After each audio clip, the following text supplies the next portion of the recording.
Hi there, I'm Rich Rainbow. I am a senior lecturer at the University of Liverpool. I have been here for 6 years, and prior to that I was in the University of Leicester for 20 odd years, and I am a cardiovascular researcher who works specifically on cardiovascular ion channels.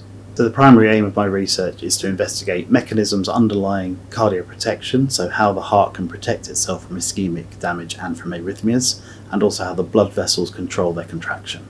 Our research focuses on the cellular level, using patch clamp recording to measure ion channel function. We also use intracellular imaging to look at calcium release and calcium homeostasis within these cell types. So for our patch clamp recording, we use Scientifica PatchStar Manipulators, and we've used them for a number of years now. They've proven to be very reliable and very stable when we're trying to do these long-term electrophysiology recordings. So we do both cell-attached recordings to measure single-channel currents, but also whole cell recordings. So these are really imperative that we have stable, consistent recordings between our different experiments. So we're fortunate to publish some nice papers recently. In particular, one that I'm very proud of is in the British Journal of Pharmacology, where we published about a newly identified expression of KR6.1 containing KTP channels in cardiac cells. So we're the first group to have actually identified these channels expressed in these cells, and we're about to publish a follow-up paper that shows that this channel is intimately involved in the processes behind cardioprotection.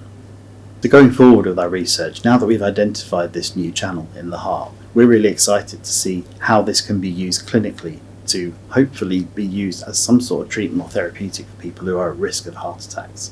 So what we'd really like to be able to do is activate this ion channel to be able to protect the heart from ischemic damage. So what we're hoping to do is using different pharmacological agents and using obviously the PatchStar equipment to be able to measure the ion channel, is show that we can upregulate the activity of this channel with various selective pharmacological agents. So Scientifica have always been really helpful towards my lab in particular when it comes to us getting new equipment. We had trouble with one of our perfusion systems at some point, and we could no longer regulate the temperature properly because all of our experiments need to be done at least 30 degrees because of the signalling pathways that we're working on. And so we use the Scientifica temperature control regulating system to allow us to perfuse at a constant temperature around our cells to allow our experiments to go ahead. Scientific are also really important to my group in how they help us support with the cell physiology workshop that I'm now the course director for. This has continued from the course moving from its original home at the MBA in Plymouth up to its new location in Liverpool.